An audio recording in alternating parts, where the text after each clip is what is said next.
I am a journalist now, but I wasn't. I didn't train. Like basically, I came from a musical family. I see. I grew up playing violin and then piano. Oh, lovely. My dad was a violinist. My mom was a cellist. Oh, And I grew up completely apolitical. Didn't know a thing about So politics. So what or happened one occupation. day then? You then learned to mask and you met somebody from the International Solidarity thing, was it? No. In fact, it was that after I graduated from Canadian University, I had debt. I went to South Korea to teach English because that's what many people were doing at the time. Right, yes, it was very my lucrative. nephew You know, did that, yes. they fly you over, they give you an apartment, it's a good salary. So I paid off my debts. You worked hard. I worked hard. I paid off my debts, and then I traveled through Southeast Asia. So I had already done a lot of traveling in Europe, but you know, traveling in Asia is different because there's a lot more poverty and inequity. And so I was finally seeing this. You know, I didn't grow up in a wealthy home, but certainly wasn't exposed to it. I was in a very small white town. So yeah, traveling through Cambodia, learning about their genocide, traveling through China and meeting some Tibetans was kind of the tipping point. I went back to South Korea and thought, like, who are these Tibetan people anyway? What's their story? And I had no idea. And so I learned very quickly what was going on in Tibet. And at the same time, in my research on Tibet, I came across Palestine, which I'd never heard about before. Right. And just, I think that for me, because, and this is why I do these talks, because I think that, you know, I'm an average person, I'm not, I'm willing to listen, it's just I never encountered the subject before.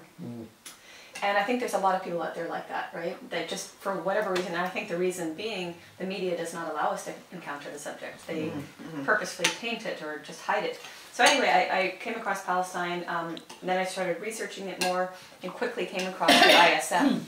But it wasn't until about 2 years later that I was able to go to Palestine. I was in the West Bank for 8 months with ISM. I got a visa for 3 months, a second visa for 3 months, and then I was arrested and kicked and beaten and detained. And finally, they didn't allow me to stay any longer and they deported me. So in that time, I got to know more and more about Gaza, and I wanted to go to Gaza because it's all Palestine, but Gaza is suffering even more so. You know, they're in the media blackout. They're all of them are branded as terrorists, no matter what. You know, resistance isn't even equated in the lexicon. So you were deported. Who deported you? Israelis. And they deported from which part of Palestine then? I was actually in Jerusalem at the time. And they deported you? From the West Bank. Really? Yeah, I mean, the West Bank. so that's the supreme, it's not even irony, but just the whole point is that if you don't even want to visit Israel, if you just want to go to Palestine, you still have to go through Israeli control. Okay, right. So you cannot, and they will never allow, even if there will be so-called peace talks, they will never allow Palestinians to guard their own borders. So you have to get their permission to visit Palestine, and it's all Palestine. Yes, but I want to know, how did they deport you from Jerusalem? So what happened was, I had a visa for 3 months because I looked like a traveler, and I was a traveler. Along the way, you know, going to Belaine, in the protest, I met some Israeli activists, and so one of them went with me to get my visa, and it was assumed that he was my boyfriend, so I got a visa for another 3 months because I wasn't some sort of radical activist, I was just a person, according to them, you know, touring around, going to nightclubs, etc.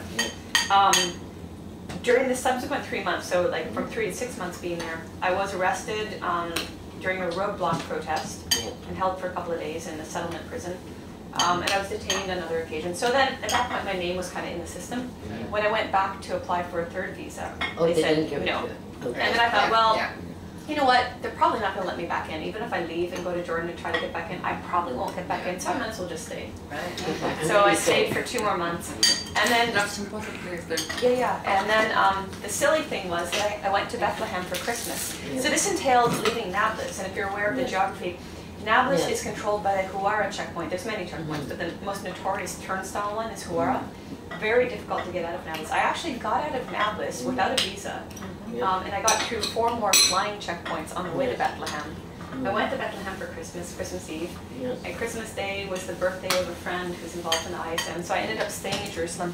The next morning, they did a raid in the hostel. You must eat first. The next morning, they did a raid in the hostel, and they found me without a visa. Finish eating because you told me sufficient. I just have to introduce her.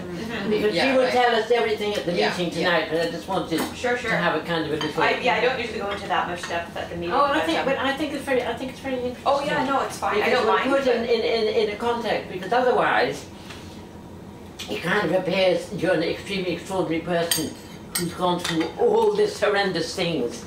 And I think it's very I think it's actually interesting the normality Right. of how you Yeah, became yeah. involved. I think so too, and that's again what I try to stress, especially if I'm speaking to younger audiences. I say, you know, for example, I've spoken to some classes in high school and university, and I say, you are all so much more informed than I was at your age, or even in my early 20s. And I'm really grateful to be speaking to you, and I wish that Well, when I was tell me, you're not sitting down eating.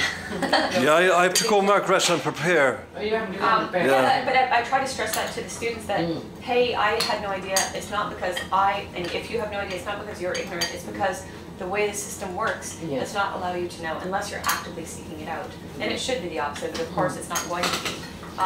So yeah, I do try to stress the normality. I think that's very important, don't you think so? Yeah, and somebody asked me when I did a radio interview, so what's your dog in the fight, Hiba? And I said, I don't have a dog in the fight except for justice. I mean, I don't have any particular faith. I'm not from that area. But when you look at the facts, and I think that basically I often describe myself as a sponge or a piece of blank paper, that I was just ready to absorb the information.